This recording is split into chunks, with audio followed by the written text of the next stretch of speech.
नमस्कार, one India Hindi में आपका स्वागत है। एक साल से कोरोना वायरस का प्रकोप दुनिया भर में जारी है। भारत, अमेरिका और ब्रिटेन समेत कई देशों में कोरोना का टीकाकरण अभियान चलाया जा रहा है।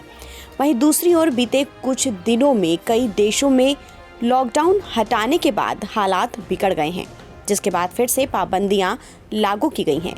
भारत में भी कोरोना के मामलों में मामूली इजाफा देखा जा रहा है। ऐसे में महाराष्ट्र समेत कई राज्यों में हालत भयावह होने से रोकने के लिए एक बार फिर चुनिंदा स्थानों पर सतर्कता बरतने के साथ पाबंदियां लगाई जा रही हैं। लेकिन पूरे देश की बात करें तो नए मामले में पिछले कुछ दिनों की तुलना में कमी देखने को मिली है। देश में एक दिन यानी कि बीते 24 घंटे में 10,600 के करीब नए कोविड-19 केस दर्ज किए गए हैं। स्वास्थ्य मंत्रालय की ओर से मंगलवार सुबह जारी आंकड़ों के मुताबिक पिछले 24 घंटों में 10,584 नए केस सामने आए हैं। अब संक्रमण के कुल मामलों की संख्या 1,10,16,434 हो गई है।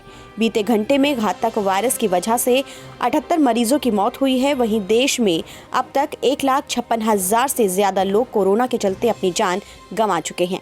इसके अलावा पिछले 24 घंटे में 13,255 मरीजों ने वायरस को मात दी है और इलाज के बाद ठीक होकर घर लौटे हैं।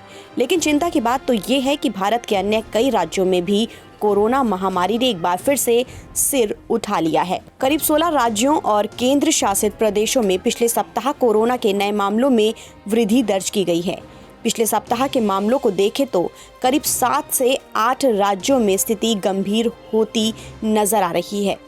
महाराष्ट्र में पिछले सप्ताह कोरोना के नए मामलों में 81% की वृद्धि दर्ज की गई है। मध्य प्रदेश में 43%, वहीं पंजाब में 31%, जम्मू कश्मीर में 22%, छत्तीसगढ़ में 13% और हरियाणा में 11% वृद्धि दर्ज की गई। इसके अलावा चंडीगढ़ कोरोना के मामलों में 43% की बढ़ोतरी देखी गई है। हालांकि मामलों की संख्या 187 हो गई है। दूसरी ओर कर्नाटक में 4.6% और गुजरात में 4% की मामूली वृद्धि दर्ज की गई है। मंत्रालय के मुताबिक महाराष्ट्र, केरल, छत्तीसगढ़, पंजाब और मध्य प्रदेश में दैनिक मामलों में बढ़ोतरी के कारण संक्रमण का इलाज करा रहे मरीजों की संख्या में इजाफा हुआ है।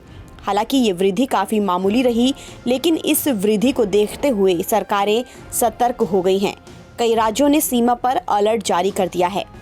फिलहाल इस खबर में इतना ही। देश और दुनिया की तमाम खबरों के लिए आप बने रहिए वन इंडिया हिंदी के साथ।